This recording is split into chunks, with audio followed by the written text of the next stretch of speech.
Lately, we often hear about a supposed adversary to the West, a powerful alliance of countries aiming to end the dominance of the US and NATO and establish a new geopolitical order, all against the backdrop of an emerging new Cold War. The focus is on the Brics nations: Brazil, Russia, India, China, and South Africa. These 5 countries make up 40% of the world's population, generate about 1/3 of global GDP, and are increasingly challenging the US militarily. But that's not all. At the beginning of the year, 4 additional countries joined: Egypt, Ethiopia, the United Arab Emirates, and Iran. Furthermore, Russia and China announced that over a dozen other nations have applied for membership, including heavyweights like Indonesia, Saudi Arabia, and Kazakhstan. So, it's high time we take a closer look at this alliance. How powerful is it really? What are its goals? And does it genuinely signal the oft-proclaimed end of the West? We'll explore all these questions in today's video. Enjoy! The term BRIC, originally without the S for South Africa, was initially just a designation for economies experiencing rapid economic growth. It was first used in a 2001 report by Jim O'Neill, then chief economist at Goldman Sachs. He predicted that these 4 countries, due to their growing populations and economic potential, would be capable of taking a dominant position in the global economy. Until that time, they had consistent economic growth rates of 5 to 10% annually.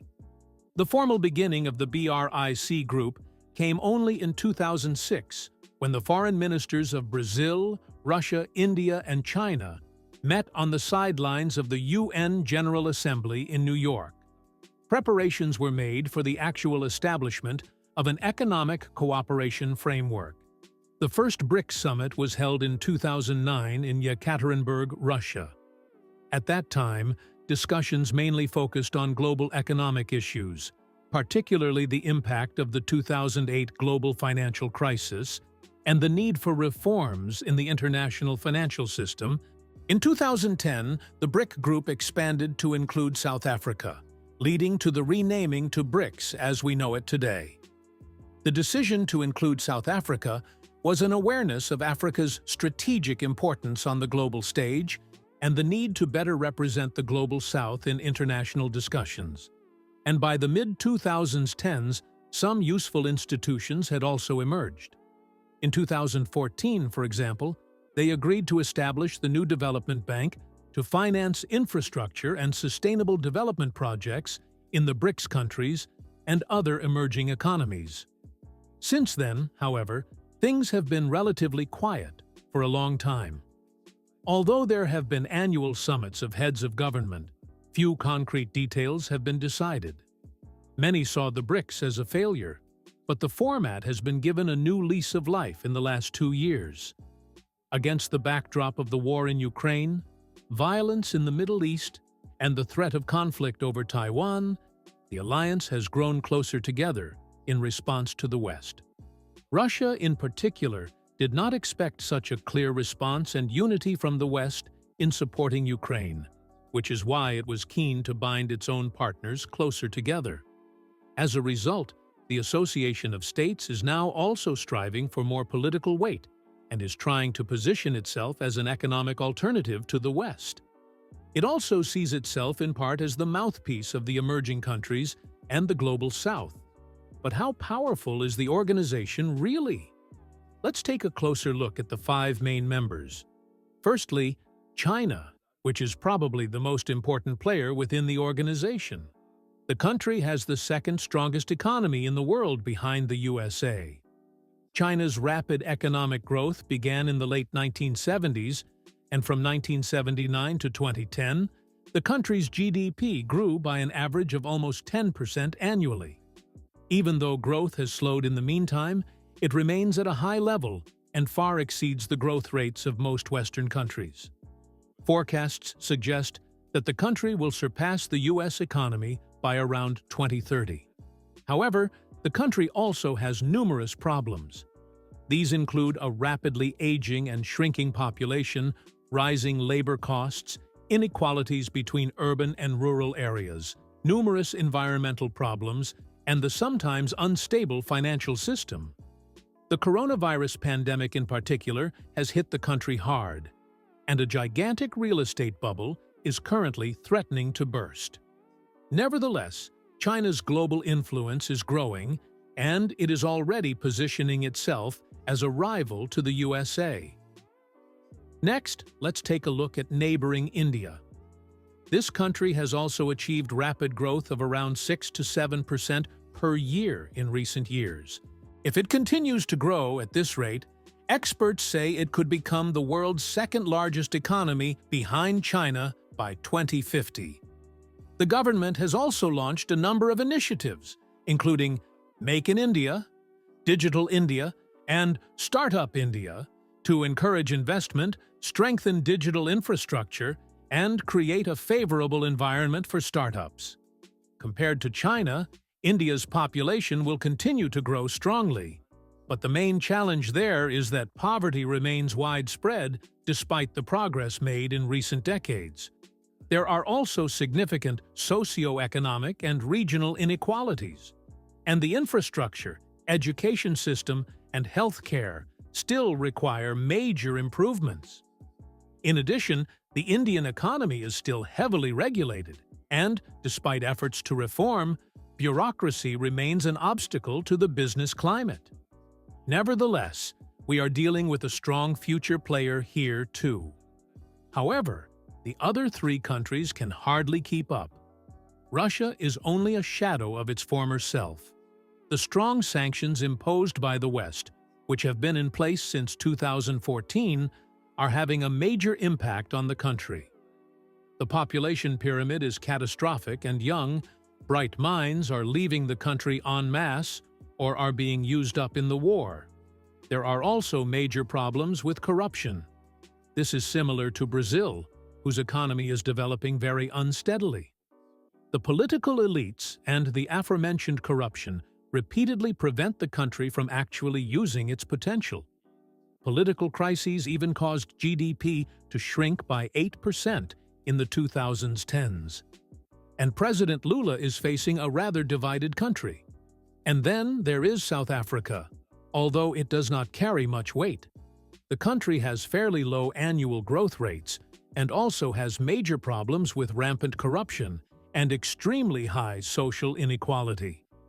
So let's take a look at the 5 main members of the Brics as a whole. How powerful is the organization, and can it overthrow the West? So far, it is indeed not very powerful. As already mentioned, China and India are strong players, but the organization as a whole is not working. We must not forget that it is still a loose economic alliance, in which there are sometimes considerable differences on other issues. The best example of this is China and India. Even if they cooperate to some extent economically, there are considerable political differences. There are major border disputes, and there are repeated violent escalations between the two states in the Himalayan region. The two states also compete strongly against each other in the Indian Ocean, which is why India recently formed a military alliance with the USA, Japan, and Australia, known as Quad. China immediately announced sanctions against Quad, as it fears that it could become a kind of NATO in Asia. And India, as the world's largest democracy, is also closely linked to the West in other ways. So the two most important Brics countries are enemies on a political and military level. And the alliance between China and Russia is not as clear-cut as it is often portrayed. Russia is increasingly degenerating into China's junior partner, which only remains relevant because of its cheap oil and nuclear weapons. Even at the United Nations, China is not clearly backing Russia. And Brazil sided with the West at the United Nations. The Brics are therefore not comparable to NATO for this reason alone, as they hardly cooperate politically and militarily, even if they would like to in the future. They are most comparable to the G7, consisting of the USA, Canada, Germany, France, Great Britain, Italy, and Japan. The difference, however, is that NATO and the G7 are made up of countries with mostly the same views and values.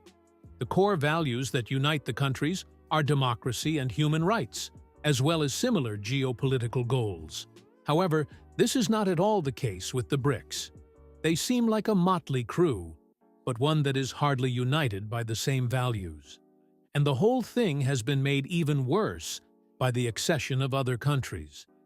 Egypt and Ethiopia, for example, are considered absolute arch-enemies due to the conflict over the Nile. And the United Arab Emirates and Iran are also on opposite sides. Pakistan, for example, is said to be an applicant for membership, but it is the absolute arch-enemy of India. And there is also plenty of potential for conflict among the other applicants. We already saw within NATO before the Ukraine war how difficult it was to find a common consensus. How is this supposed to work in an alliance of countries with completely different goals, which is also mostly dominated by autocratic egotists? So far, the only unifying element has been anger and, in some cases, hatred of the West. However, if the alliance wants to be successful in the long term, it will have to develop significantly in this area. One of the projects could, for example, be the introduction of a new currency that could end the dominance of the dollar. However, the extent to which they will actually succeed in establishing an alternative to the US dollar is questionable.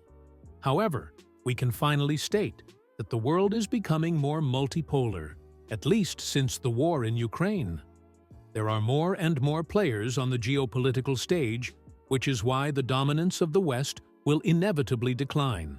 However, whether a broad alliance that stands united against the West, that actively works together and has common long-term goals, can be established remains highly questionable.